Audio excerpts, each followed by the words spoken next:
डर एक एहसास में आपका स्वागत है। इस चैनल पर आपको सुनने को मिलती हैं डरावनी और सच्ची भूतिया कहानियाँ।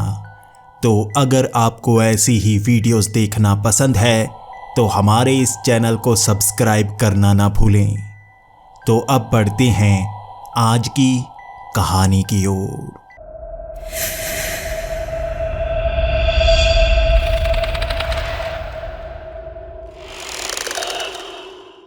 हेलो दोस्तों, मेरा नाम विक्टर महाजन है और लोग मुझे द डेड मैन के नाम से जानते हैं। पिछले एपिसोड्स में आपको पता चल गया होगा क्यों मुझे ऐसा कहा जाता है। मेरे साथ एक ऐसी दुर्घटना हुई जिस कारण मेरे दिमाग के अंदर गोली के छर्रे पहुंच गए थे। मेरे पास सिर्फ 1 साल बचा था और मैंने शैतान से सौदा कर लिया। यह मेरी जिंदगी की सबसे बड़ी गलती थी। मैंने दूसरी दुनिया का दरवाज़ा खोल दिया था, लेकिन आधा। बदले में मुझे कॉन्ट्रैक्ट पर साइन करना था और मुझे एक ऐसी शक्ति मिली जिसे मैं अब समझा था। मौत मेरा कुछ नहीं बिगाड़ सकती।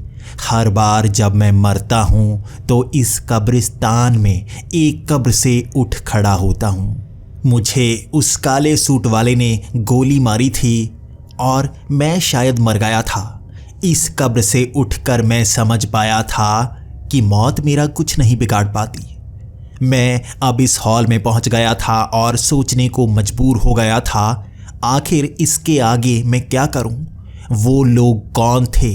क्या वो शैतान के लिए काम करते हैं या शैतान को वो भी पकड़ना चाहते हैं? क्यों उन्होंने मुझे मारा था?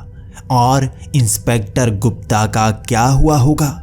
कई सवाल मेरे मन में थे और मुझे उन सब का जवाब चाहिए था। मेरे पास वो किताब नहीं थी। मैं उस कब्र में दोबारा गया और वो किताब वहीं पर चमक रही थी। ये किताब पश्चिम बंगाल में होनी चाहिए जहाँ पर मेरी लाश पड़ी होगी, लेकिन इस कब्र के अंदर ये किताब कैसे पहुँच गई थी, इसका जवाब शायद वो किताब ही दे सकती थी। मैंने उस किताब को खोल लिया था और उसके शब्द फिर से मेरे दिमाग के अंदर जाने लगे। मैं उस किताब से बातें कर पा रहा था और मैंने उससे सबसे पहले तो यही सवाल किया, कैसे? तुम इतनी दूर से यहाँ तक कैसे पहुँच आई हो? तो उसने जवाब दिया, तुम्हारे साथ जुड़ चुकी है वो किताब। तुम्हारे साथ वो शक्तियाँ मेल खा चुकी हैं। तुम जहाँ जाओगे ये किताब वहीं पहुँच जाएगी और जब तुम्हारा अंत होगा तब अलग होगी ये किताब और तुम्हें मारना कितना मुश्किल है ये कोई नहीं जानता। अब मैंने उस किताब से सवाल किया कि आखिर वो शैतान कहाँ गया होगा, कहाँ खोला होगा उसने वो दरवाज़ा? तो उस किताब ने एक जवाब तक नहीं दिया। मैं जानता था उस शैतान से जुड़ा एक भी जवाब ये किताब नहीं दे सकती। तो मैंने सवाल कुछ अलग तरह से पूछा कि दूसरी दुनिया का दरवाज़ा कहाँ पर मौजूद है। तो उसका जवाब भी मुझे नहीं मिला था। मैं मायूस सा हो गया था कि अब कौन सा सवाल पूछूं जिससे मैं आगे बढ़ पाऊं। मैं इस रहस्य को सुलझाना चाहता था तो मैंने वैसे ही एक सवाल कर लिया, इंस्पेक्टर गुप्ता इस समय कहाँ पर मौजूद हैं? उस किताब ने मुझे जवाब दिया था, लद्दाख के एक बड़े पहाड़ के अंदर। उसे वहां पर रखा गया है और उससे पूछताछ की जा रही है। उसकी मौत नज़दीक आ रही है। उस किताब ने पूरा पता बता दिया था, लेकिन ये पता साधारण नहीं था। वहां पर मुझे कई शक्तियों का सामना करना होगा। उस पर्वत के अंदर जाना बहुत मुश्किल है, लेकिन मुझे वहां पर जाना ही होगा। उसके सिवा आगे बढ़ने का मेरे पास कोई रास्ता नहीं था और वैसे भी मैं कौन सा मरने वाला हूं। तो मैं निकल पड़ा लद्दाख की ओर।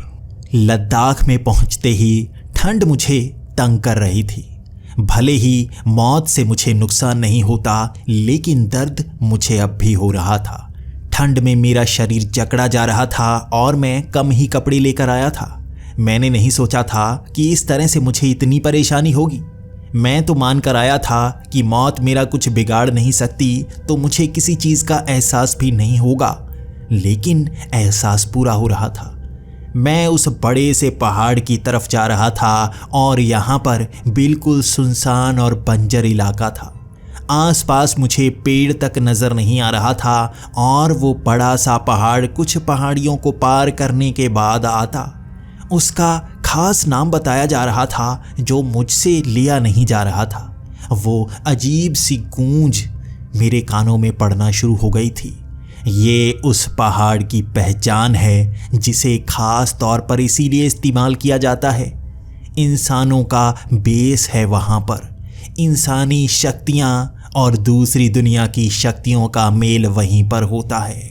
जैसे ही मैं पहली पहाड़ी को पार करके उस बड़े पहाड़ की तरफ जा रहा था, मुझे रास्ते में कई छोटे छोटे पत्थरों से बने घर दिखे।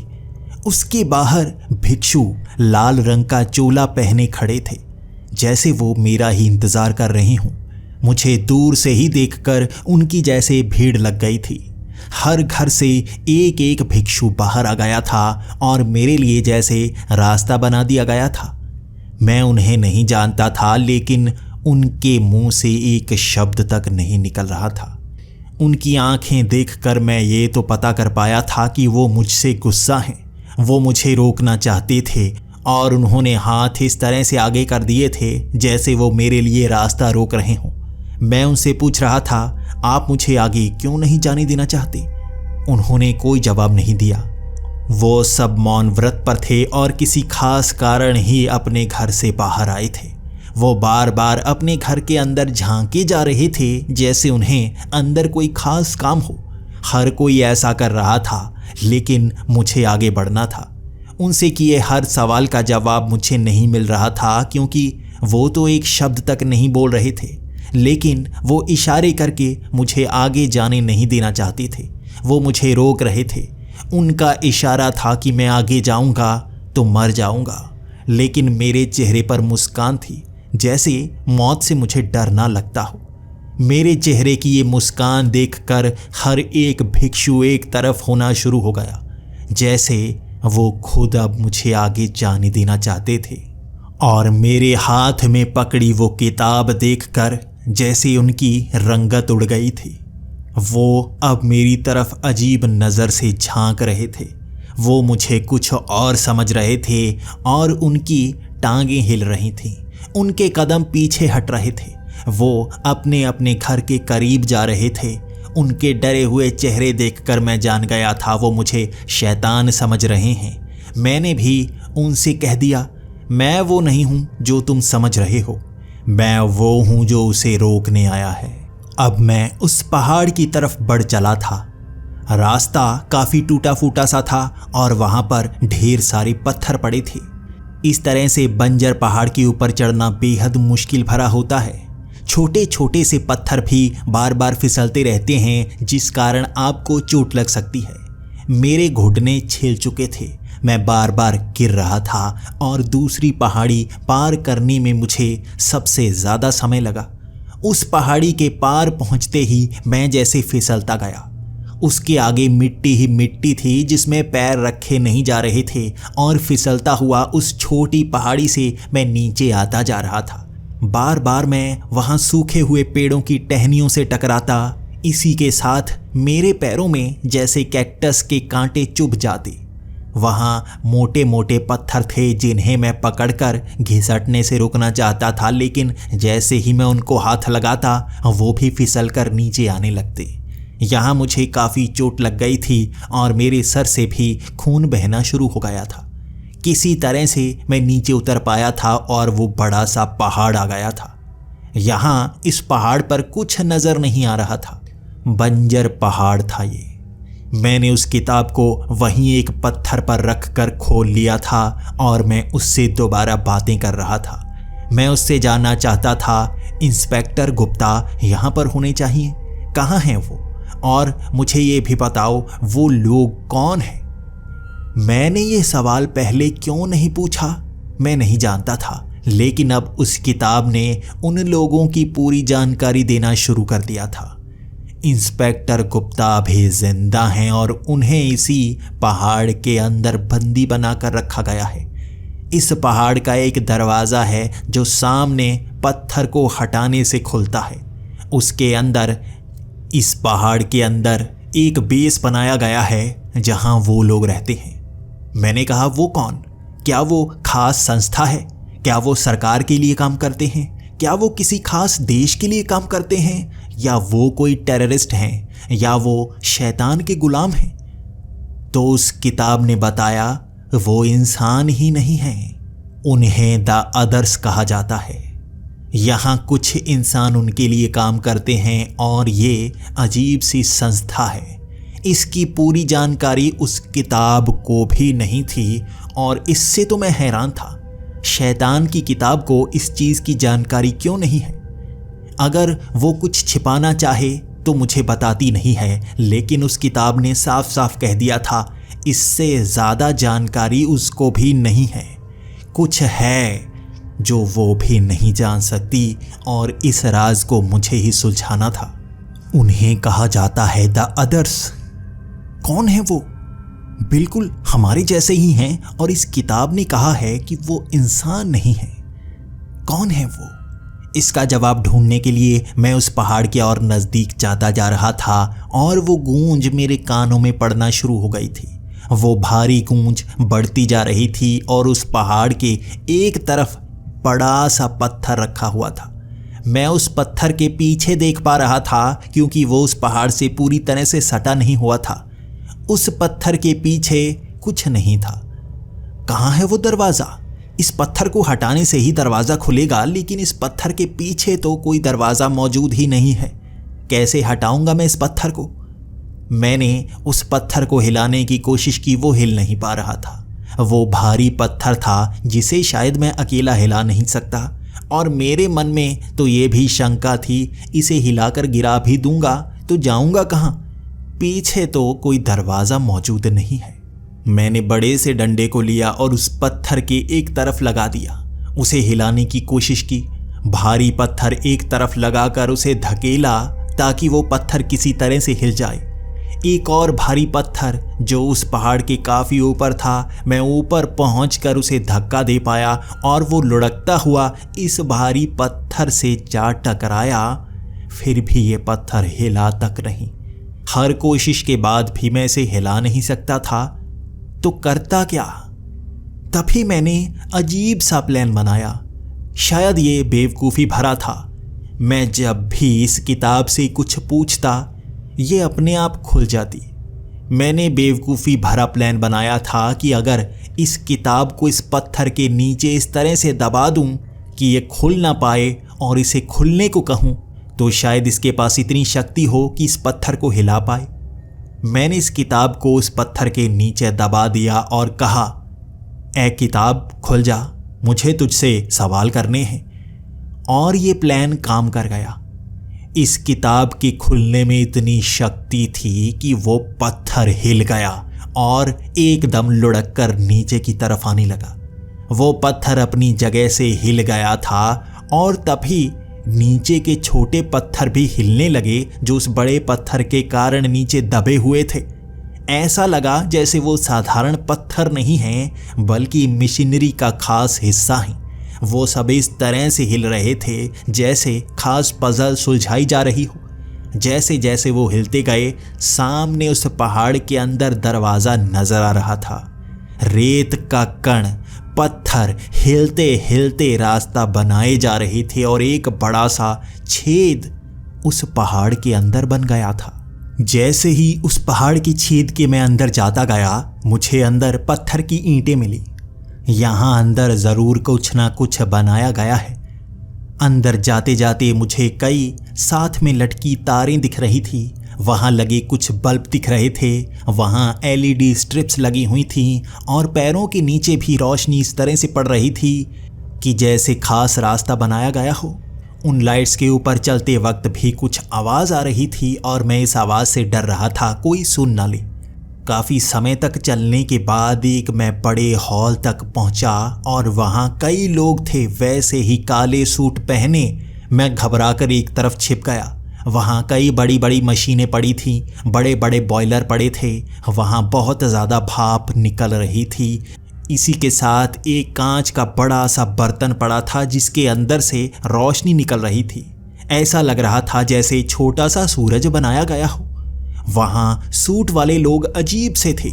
उनके सर गंजे थे, लेकिन सर पर कई सारी मशीनें लगी हुई थी, कई सारे चमकते हुए यंत्र लगे हुए थे। वो इधर उधर इस तरह से घूम रहे थे जैसे उन्हें एक दूसरे की परवाह तक ना हो। वो इंसान नहीं, मशीनों जैसे लग रहे थे। मैं एक बॉयलर के पीछे छिपा ये सब देख रहा था और मुझे ये तक पता नहीं था आगे मुझे क्या करना है। मैं कोई खास प्लान नहीं बनाकर आया था, क्योंकि मुझे अंदर की किसी चीज़ का पता तक नहीं था। लेकिन मुझे इंस्पेक्टर गुप्ता को ढूंढना था। शायद वो इसके बारे में कुछ तो जानते होंगे। मैं एक बॉयलर के पीछे छिपा था और मुझे पता नहीं था उसके पीछे भी एक दरवाज़ा है। जैसे ही मैं एक तरफ देख रहा था, पीछे का दरवाज़ा खुला और काले सूट वाले 2 लोग उससे निकले। वो मेरी तरफ घूर रहे थे जैसे वो मुझे पहचान गए हों। मैं डर गया था कि अब वो मुझे पकड़ लेंगे, लेकिन कुछ सेकंड तक देखने के बाद वो आगे को निकल गए, जैसे उन्हें मुझसे कोई परेशानी हो ही ना। वो तो हाथ में पकड़ी अपनी फाइल्स को देखे जा रहे थे और तब मुझे एहसास हुआ उन सबको कोई फ़र्क नहीं पड़ता अगर मैं यहाँ आसपास घूमना शुरू भी कर दूँ। मैं उन बॉयलर से आगे निकल रहा था, उन काले सूट वालों के बीच से बढ़ रहा था और उन्हें कोई परवाह तक नहीं थी। कई ने तो आंख उठाकर तक नहीं देखा था। कुछ से मैं टकरा तक गया था, लेकिन वो जैसे 1 सेकंड में ही संभल से जाते। मैं जैसे ही उनसे टकराता नीचे गिर जाता। मेरा ध्यान इधर उधर होता, इस कारण मैं उनसे टकराता, लेकिन वो टकराने के बाद जैसे 1 ही सेकंड में संभल जाते हूँ। उन्हें पहले ही जैसे पता लग जाता हो कि वो टकराने वाले हैं। कुछ समय के लिए मैं घबराया घबराया आगे बढ़ रहा था। उस बड़े हॉल से आगे निकलने के कई रास्ते थे, जिन पर 1, 2, 3 और 4 नंबर लिखे हुए थे। वो बड़ी सी सुरंग थी जो चमकीले ग्रे कलर की ईंटों से बनी हुई थी। उन पर जैसे चमकीला सा पेंट किया गया हो। जैसे ही मैं करीब जाता, उनके रंग से बदल जाते। वो ईंटें बार बार रंग बदल रही थी। अलग एंगल से देखने पर उनका रंग अलग नजर आ रहा था। वहां भी वो काले सूट वाले कई बार मेरे आसपास से निकले, लेकिन वो ध्यान दे ही नहीं रहे थे। बार बार जैसे कमरे के पास से निकलते समय मुझे ऐसा लगता उनके अंदर से आवाज़ें आ रही हैं, लेकिन हिम्मत ना होती उन दरवाज़ों को खोलने की। मैं तो बस इंस्पेक्टर गुप्ता को ढूंढ रहा था। यहाँ पर जैसे जैसे मैं आगे बढ़ता रहा, अजीब अजीब चीज़ें देखने को मिल रही थी। मुझे ऐसा लग रहा था यहाँ पर ग्रेविटी थोड़ी कम है। मुझे अपना वज़न भी कम महसूस होना शुरू हो गया था। कभी कभी तो मुझे लगता कि मैं उड़ना शुरू ही कर दूंगा। उसके बाद कुछ बड़े बड़े पिंजरे से आए। ये लोहे की सलाखें नहीं थी, बल्कि चमकीली कांच की सलाखें लग रही थी। उनके अंदर जो जानवरों को कैद किया गया था, वो मैंने धरती पर कभी देखे तक नहीं। अजीब अजीब से जानवर। कुछ जानवर तो धुंधले से नजर आ रहे थे। एक एंगल से वो नजर आते और जैसे ही मैं एक कदम आगे बढ़ाता वो गायब से हो जाते। खास एंगल से ही दिख रहे थे। और कुछ जानवर तो ऐसे थे जिनके कई हाथ थे। उनका चेहरा नहीं था, लेकिन हाथ बहुत सारे थे। और कुछ तो वहां पर इंसानों को कैद करके रखा गया था। मैं पास में जाकर उनसे बात करने की कोशिश तो करता रहा, लेकिन उन्होंने मेरी तरफ देखा तक नहीं।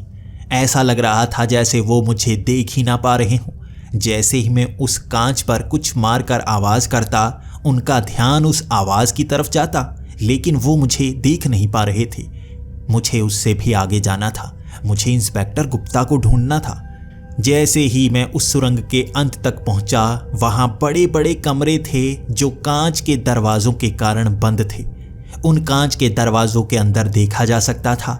वहां पर कई लेबोरेटरीज बनी हुई थी और एक इन्वेस्टिगेशन रूम जैसा नजर आ रहा था, जिसके अंदर आईने जैसी ईंटें लगाई गई थी। उस आईने जैसी ईंटों से रोशनी निकल रही थी और आंखों को चुंधिया रही थी। जैसे उस रोशनी की तरफ देखते ही आपकी टांगें जकड़ जाती हों, आपका हिलना मुश्किल हो जाता हो। मैं उस कांच के दरवाजे को खोलना तो चाहता था, लेकिन मुझे डर लग रहा था उसे खोलने पर मुझे कोई परेशानी ना हो जाए। उस कांच के दरवाजे के अंदर मैंने इंस्पेक्टर गुप्ता को बैठे हुए देख लिया था और मैं उन्हें कह रहा था, बाहर आ जाओ। लेकिन मेरी आवाज़ जैसे उन्हें सुनाई दे रही थी, मैं दिखाई नहीं दे रहा था। हो सकता है ये दरवाज़ा ही ऐसा हो, इसके अंदर देखा जा सकता है, बाहर देखा ना जा सकता हो। मैं उस कांच के दरवाजे को देख ही रहा था, पीछे से 2 काले सूट वाले आए। उन्होंने मेरी बाजुओं को पकड़ लिया और कांच का वो दरवाज़ा खोलकर मुझे भी एक कुर्सी पर बिठा दिया। मैं भी अब इंस्पेक्टर गुप्ता के साथ वाली कुर्सी पर बैठा था और इस कमरे के अंदर आते ही मेरी टांगों ने जवाब दे दिया था। वो बिल्कुल शिथिल सी पड़ गई थी, हिल नहीं रही थी, बस मेरी बाजुएं हिल रही थी, लेकिन उसके इस्तेमाल से मैं यहाँ से भाग नहीं सकता था। उस कुर्सी पर मैं बैठा नहीं था, जैसे चिपका हुआ था। पीछे के पूरे रास्ते में मुझे मेरा वज़न बेहद कम महसूस हुआ था, लेकिन इस कुर्सी पर बैठते ही मेरा वज़न जैसे 3 से 4 गुना बढ़ गया हो। मैं उठ नहीं पा रहा था, हिल नहीं पा रहा था। वो 2 काले सूट वाले हमारी तरफ देख रहे थे और वहाँ पर इंस्पेक्टर गुप्ता का मुरझाया हुआ चेहरा था। वो मेरी तरफ देख रहे थे और आंखें झुका रहे थे। तभी उन्होंने एक इशारा किया। उन्होंने उस किताब को खोलने का इशारा किया। मैं उन 2 काले सूट वालों से सवाल कर रहा था, लेकिन वो मुझे कोई जवाब नहीं दे रहे थे।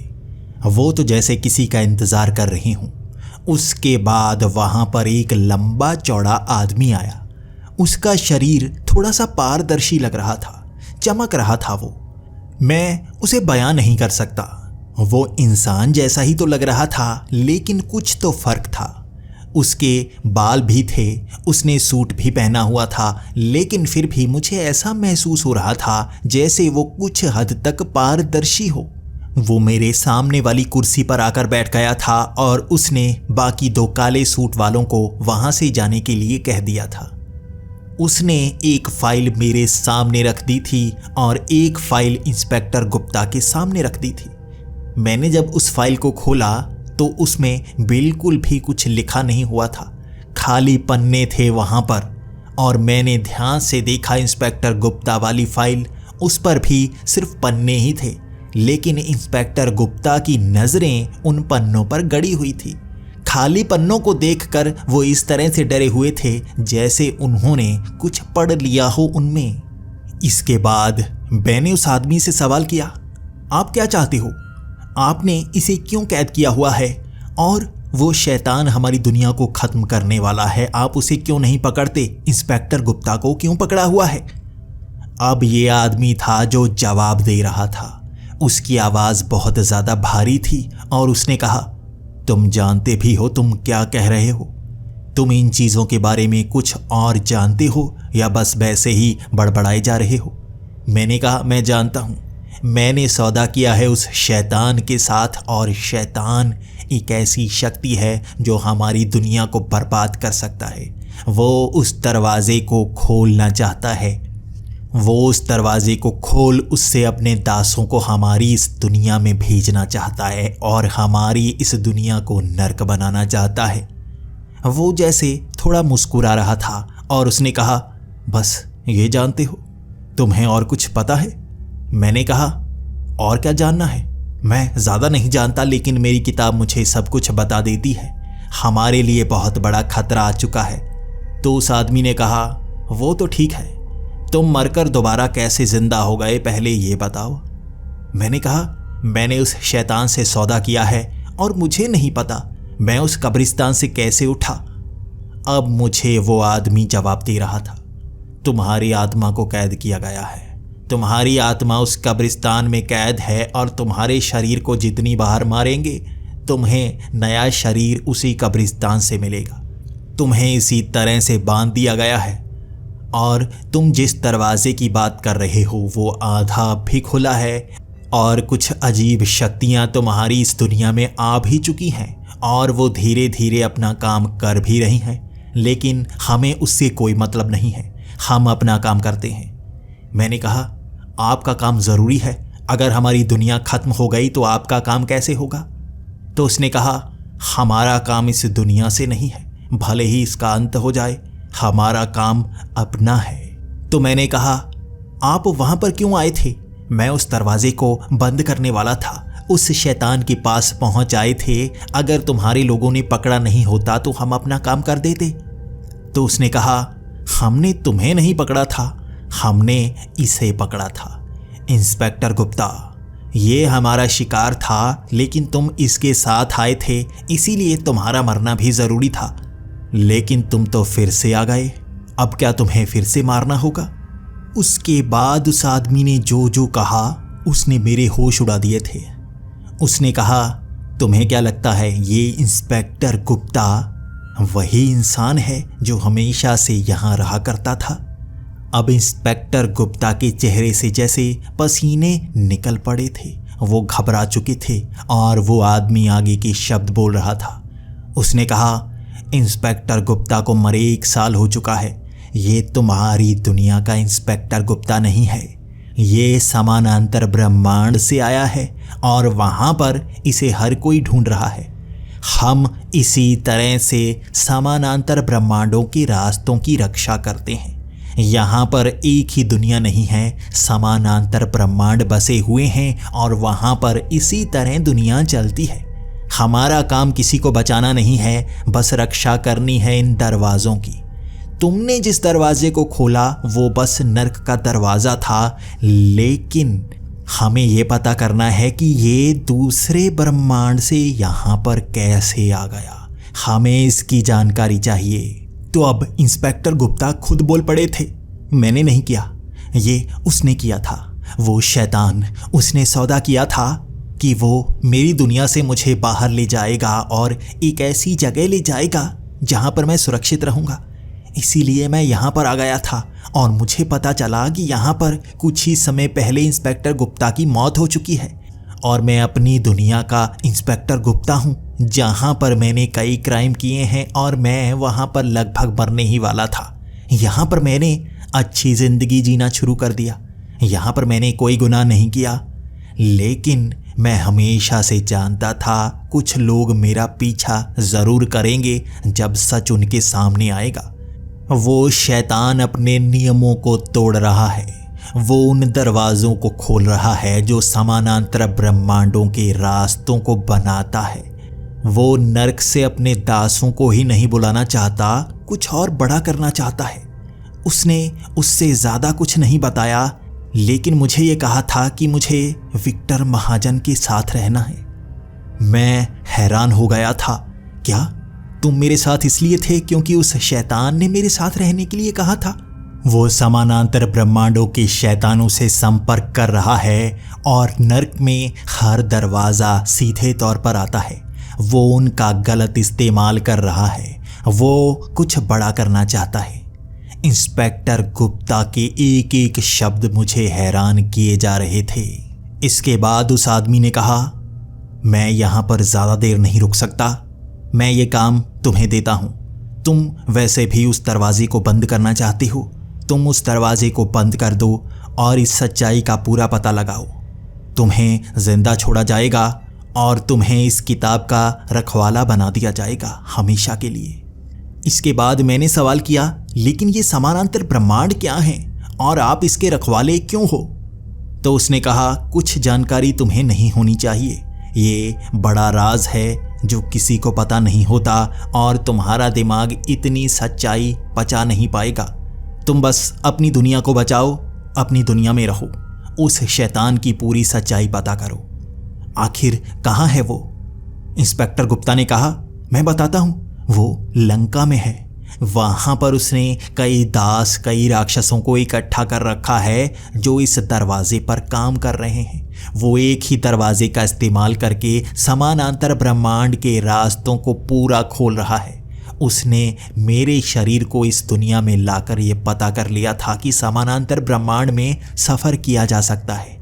हर ब्रह्मांड का शैतान दूसरी दुनिया में नहीं जाता, लेकिन ये कुछ बड़ा करना चाहता है, कुछ बेहद बड़ा। इसके बाद उस आदमी ने कहा कि हम लंका में नहीं जा सकते, तुम्हें जाना होगा। तुम अकेले जाओगे और पूरी सच्चाई का पता करके रहोगे। वहाँ उस दरवाजे को बंद करना। तो मैंने सवाल किया, आप लंका क्यों नहीं जा सकते? फ्लाइट से लंका बड़ी आसानी से पहुंचा जा सकता है और वहाँ श्रीलंका में उस जगह को ढूंढना मुश्किल भरा नहीं होगा। इंस्पेक्टर गुप्ता ने कहा, श्रीलंका नहीं, लंका। राम सेतु के अंत में आधी रात के समय जब चंद्रमा निकला होता है, वहां पर एक दरवाज़ा खुलता है। ये दरवाज़ा लंका तक जाता है, राक्षसों की लंका। वहीं पर वो शैतान अपना दरवाज़ा ले गया है और वहां उसे पता है वो बचा रहेगा। रेत पहाड़ी के बाद उसका अगला ठिकाना वहीं पर है और वहीं जाकर उसे बंद किया जा सकता है। इंस्पेक्टर गुप्ता ने कहा, मैं तुम्हारा साथ दूंगा, मैं तुम्हें वहां पर लेकर जाऊंगा और हम उस दरवाजे को बंद कर देंगे, फिर हम यहीं पर इसी तरह से रहेंगे। तो वो आदमी ने उस शब्दों को टोक दिया, यह अकेला जाएगा क्योंकि तुम्हें जिंदा रहने का हक नहीं है। मौत तुम्हें बहुत पहले मिल जानी चाहिए थी, लेकिन अब तुम जल्द ही मरने वाले हो। मैं भी सोच रहा था आखिर इसे मारा कैसे जा सकता है। इसकी किस्मत इतनी तेज है, ना चाकू से, ना बंदूक से, ना ही किसी चीज से इसे मारा जा सकता है। आखिर ये आदमी कैसे मारेगा इसे? तो वो आदमी खड़ा हो गया, उसके हाथ में बंदूक थी और उसने ये शब्द कहे, तुम्हारी दुनिया, तुम्हारे नियम, हम इस दुनिया के नहीं, इसलिए हम पर तुम्हारे नियम लागू नहीं होते।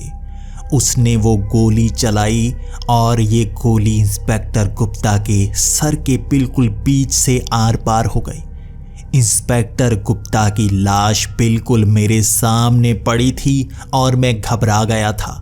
ये शख्स कुछ भी कर सकता है। इसने ऐसे इंसान को मार दिया था जिसे मारना लगभग नामुमकिन था। इसकी किस्मत इसे मारने ही नहीं देती, लेकिन ये तो इस दुनिया का है ही नहीं, इसीलिए किस्मत का इस पर असर भी नहीं होता।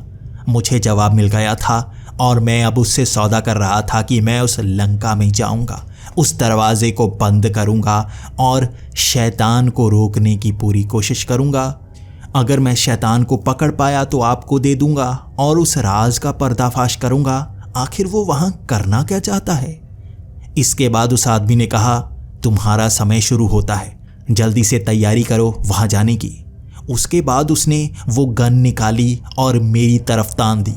उसने उसका ट्रिगर दबा दिया था और मेरी आंखों के सामने अंधेरा सा छा गया। मुझे ऐसा महसूस हो रहा था मेरे मुंह में मिट्टी गई हुई है। एकदम से मैंने हाथ पैर मारना शुरू कर दिया तो मेरे आसपास ताबूत था। मैंने उस ताबूत को फाड़ कर उस मिट्टी से बाहर हाथ निकाला और धीरे धीरे घिसट कर पूरा शरीर बाहर किया। मैं उसी कब्रिस्तान में था। मैंने कहा, उस कमीने ने फिर से मार दिया मुझे। मेरे शरीर पर एक भी कपड़ा नहीं था और मैं सबसे पहले उस हॉल के अंदर गया और कपड़े पहनने लगा। उसी रात मैंने अपना सारा सामान इकट्ठा कर लिया था क्योंकि मुझे रामेश्वरम जाना था। मुझे राम सेतु के बिल्कुल अंत तक जाना था और आधी रात को चंद्रमा की रोशनी में ये किताब एक ऐसा दरवाज़ा दिखाएगी जो मुझे लंका तक ले जाएगा। मैं अगली सुबह ही रामेश्वरम की तरफ निकल पड़ा था। रामेश्वरम जाकर मुझे वहाँ भीड़ का सामना करना पड़ा। वहाँ बहुत सारे लोग थे और राम सेतु के आगे तक कई लोग गए हुए थे। मैं थोड़ा घबराया हुआ था कि इस दरवाजे को खोलकर कहीं मेरे साथ कई और लोग भी अंदर पहुंच आए तो मैं क्या करूंगा। और मुझे इस तरह से समंदर के और अंदर तक जाते देख कई लोग और पुलिस वाले मुझे रोक रहे थे। उन्हें लग रहा था मैं मरने के लिए वहां पर जा रहा हूं, लेकिन उन्हें कौन बताता कि मुझे मारा ही नहीं जा सकता। मैं काफ़ी आगे तक निकल आया था, लेकिन जैसे ही शाम होनी शुरू हो गई वहाँ पर ज्वार भाटा आना शुरू हो गया। वहाँ पानी का स्तर बढ़ता जा रहा था और वहाँ पैर रखना बेहद मुश्किल भरा था। मैं समझ नहीं पा रहा था यहाँ उस दरवाजे को कैसे ढूंढ सकता हूँ जब पानी ही ऊपर तक आ जाए। मैंने उस किताब से सवाल करने शुरू कर दिए। उस किताब ने बताया कि वहाँ अंत तक पानी भरने से पहले भी उस दरवाजे को खोला जा सकता है। अगर इस किताब के मंत्रों का इस्तेमाल किया जाए तो शैतानी शक्तियां इस दरवाजे को पार करके दूसरी तरफ जा सकती हैं। तुम भी एक ऐसी शक्ति का इस्तेमाल कर रहे हो, इसलिए तुम जा सकती हो। तभी मैं समझा, हाँ, मैंने भी शैतान से सौदा किया है तो मैं भी एक तरह से उनका ही एक हिस्सा ही हूं। तो मैं भी तो उस दरवाजे को आसानी से पार कर सकता हूं। उस कोने पर खड़े होकर मैं रात का इंतजार नहीं कर रहा था, बल्कि उस किताब के कुछ मंत्रों को पढ़ने के साथ ही वो पारदर्शी सा दरवाज़ा मुझे दिखना शुरू हो गया था। कई लोग दूर से जैसे इधर टॉर्च मारे जा रहे थे, वो देखना चाहते थे कि मैं कहाँ गया, कहीं मैं पानी में डूब तो नहीं गया। लेकिन भरे हुए पानी में अभी पैर रखे जा सकते थे। मुझे नीचे राम सेतु का पुल थोड़ा थोड़ा महसूस हो रहा था। तभी उस पारदर्शी दरवाजे को पार करते ही मैं एक जंगल में पहुंच आया था। मैं पीछे मुड़कर देख रहा था, वहां भी पारदर्शी दरवाजा था जो दो पेड़ों के बीच बना हुआ था। इस पारदर्शी दरवाजे से ही मैं वापस जा सकता था। क्या ये है वो लंका जो जंगल से भरी हुई है? यहाँ पर लगे पेड़ भी थोड़े थोड़े हिल रहे थे, जैसे वो जिंदा हों। वहाँ जमीन की मिट्टी भी किसी जीव की तरह हिल रही थी। हर चीज मुझे हिलती हुई दिख रही थी, जैसे हर किसी में जान हो। आगे बढ़ना थोड़ा मुश्किल भरा था क्योंकि वहाँ मिट्टी काफी नरम थी, जिसमें पैरों के निशान छप रहे थे। मैं आगे बढ़ता जा रहा था और रास्ता साफ होता जा रहा था। एक नदी को पार करते ही मुझे आगे एक शहर सा नजर आया, लेकिन इसकी बनावट बेहद अजीब थी। वहाँ महल जैसे छोटे छोटे घर बने हुए थे और कई इमारतें भी ऊपर से गुंबद जैसी थी। वहाँ हर चीज़ अलग सी थी और लोग भी काफ़ी अजीब से। उनके सर पर सींग थे, लेकिन वो जानवर नहीं, इंसान जैसे ही थे। वहाँ उनके लंबे लंबे दांत थे और मैं उनसे छिप रहा था। कहीं मैं उनकी पकड़ में आ जाता तो वापस मुझे उसी कब्रिस्तान से दोबारा शुरू करना पड़ता। मैं उन घरों के पास से डरता हुआ निकल रहा था और तभी मैंने महसूस किया कि कुछ लोगों ने मुझे देख भी लिया है। उन्हें भी कोई परेशानी नहीं थी कि यहाँ पर कोई अनजान घूम रहा है। हर कोई अपना काम कर रहा था। और तभी मैंने उनके कपड़े देखे। उनके कपड़े हाईटेक लग रहे थे, जो अलग एंगल से रंग बदल रहे थे। उन्होंने अजीब सी घड़ियां पहन रखी थीं, जिनके अंदर जैसे छोटी छोटी केकड़े जैसी टांगें निकल रही थी, जिन्होंने उनकी कलाई को जकड़ा हुआ था। वहां पर घरों के दरवाजे नहीं थे, बल्कि वहां पर कुछ पत्ते से लटक रहे थे जो नीचे को थे। कुछ लोग जैसे ही दरवाजे को पार करते, वो पत्ते जैसे जुड़कर दरवाजा बना देते। यहाँ पर तकनीक हाईटेक थी जो मेरी समझ से भी परे जा रही थी। मुझे कुछ लोगों से बात करनी होगी, तभी मैं उस दरवाजे तक का रास्ता ढूंढ पाऊंगा। और अगर ये शैतान को मानने वाले हुए तो मेरे लिए परेशानी और बढ़ जाएगी। वहाँ पर एक औरत ज़मीन पर निशान बना रही थी और ये निशान कुछ पहचाना सा लग रहा था। ये वैसा ही निशान था जो इस किताब पर बना हुआ था। मैं इस किताब को लेकर उस औरत के पास पहुँच गया। मैंने ये किताब उसे दिखाई और उसके चेहरे पर जैसे मुस्कान सी आ गई। मैं धीरे धीरे उससे बातें करने लगा और वो पूछ रही थी, तुम कहाँ से आए हो? मैंने कहा, मैं तो भारत से आया हूँ और यहाँ लंका का रास्ता ढूंढ पाया हूँ इस किताब की मदद से। मुझ में भी शैतानी शक्तियाँ हैं, इसलिए मैं भी यहाँ पर रहना चाहता हूँ। लेकिन मुझे कुछ खास जानना है। मैं शैतान को ढूंढ रहा हूँ, उस दरवाजे को ढूंढ रहा हूँ, क्योंकि मुझे वहाँ से सफ़र भी करना है और कुछ मदद चाहिए। उस औरत ने मेरी तरफ बड़ी अजीब नज़र से देखा और कहा, शैतान? कौन सा शैतान? क्या तुम शैतान की बातों को मानते हो? मैंने कहा, हाँ, शैतानी किताब ये मेरे हाथ में उसी शैतान ने दी थी। मैं दूसरी दुनिया से उस दरवाजे को खोल पाया था। मैंने ही उन दासों को इस दुनिया में बुलाया है और मुझे लगता है तुम भी उस नर्क के दास हो जो यहाँ पर आए हो। वो औरत हंसने लगी थी और उसने कहा, तुम्हें ये लगता है कि हम वहाँ से आए हैं? हम तो सदियों से यहीं पर रह रहे हैं। तुमने कहानियाँ नहीं सुनी? हम लंका के राक्षस हैं, लेकिन अब हम यहाँ से बाहर नहीं जाते। फिर मैंने सवाल किया, लेकिन हमारी दुनिया का शैतान जो नर्क का दरवाज़ा खोलकर वहाँ से अपने दासों को बुला रहा है, वो कौन है? तो उस औरत ने कहा, कहीं तुम कलितालसुर की बात तो नहीं कर रहे? कलितालसुर इस दुनिया का सबसे शक्तिशाली असुर जो धीरे धीरे शक्तियों को बढ़ाता जा रहा है, और हमने सुना है वो दरवाज़ा खोल भी चुका है। कई सदियों से कोई दरवाजे को खोल नहीं पाया था, लेकिन कलितालसुर ने वो दरवाज़ा खोल दिखाया है। वो अपने महल में होगा। वो महल सामने जो है उसी का है। यहाँ पर विशाल दुनिया है, कहीं भटक मत जाना, इस शहर के आसपास रहना और उस महल से जाते वक्त किसी और दरवाजे को मत खोल देना। उस औरत ने मुझे इतना ही बताया था और कुछ नई सच्चाई मेरे आंखों के सामने आ गई थी। वहाँ उस महल की तरफ बढ़ते समय मैंने उस किताब से और कई सवाल किए, लेकिन उससे जुड़े जवाब मुझे मिल ही नहीं रहे थे। मैं जान गया था उसका नाम कलिताल सुर और सामने उसी का महल था। मुझे और किन सच्चाइयों का सामना करना पड़ेगा मुझे नहीं पता है, लेकिन मुझे उस अधूरे दरवाजे को बंद करना है, क्योंकि मैं ये जानता हूँ कि हमारी दुनिया में आकर वो दास कुछ ना कुछ ज़रूर करेंगे। वो और समानांतर ब्रह्मांडों के साथ क्या कर रहा है, वो क्या करना चाहता है, कई राज सुलझेंगे अगले एपिसोड में, तो बने रहें हमारे साथ। आने वाला एपिसोड बहुत ही रोमांचक होने वाला है।